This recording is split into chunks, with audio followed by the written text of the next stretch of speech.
Hello, mathematicians. Welcome to our math lesson today. So we are going to take some notes on division properties of 0 and 1. So grab your math notebook. And we are still working on our division notes. So find your division notes in your notebook.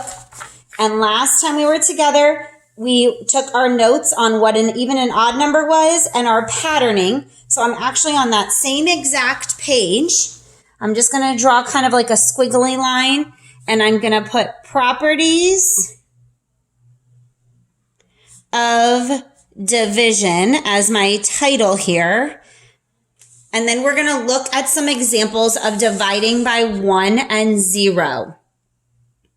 So the first one we're going to look at is 3 divided by 1.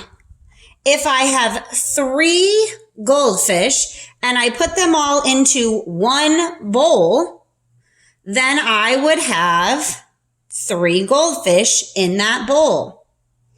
So when we look at this, we can say any number, like 3 or 5, any number divided by 1, any number divided by 1 is itself, or is that number. So if I have 1,000 divided by 1, I still have 1,000. The next example we're going to look at is, what if I have 3 goldfish and I put them into 3 bowls? So I have 3 goldfish and I'm going to divide them among 3 bowls. That would put 1 goldfish in each bowl. Here's my 3 bowls. 1, 2, 3 goldfish in each one. So this rule says any number, now this one kind of has a special rule, any number except 0. 0 doesn't follow this pattern.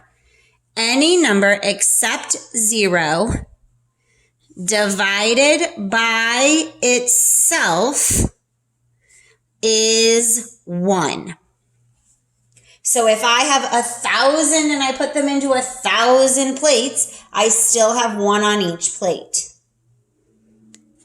The next rule is, what if I have 0 dividing by 0? So if I have 0 cookies and 3 plates, I still have 0 cookies on my plates. So this is a rule of 0. I can have no cookies to start with, 3 plates to put them on, but I would still have no cookies. So this rule says 0 divided by any number, and here's a clue, again, except 0 is a is a quotient of 0. So 0 divided by 1,000, 0. 0 divided by 1,000,000, 0.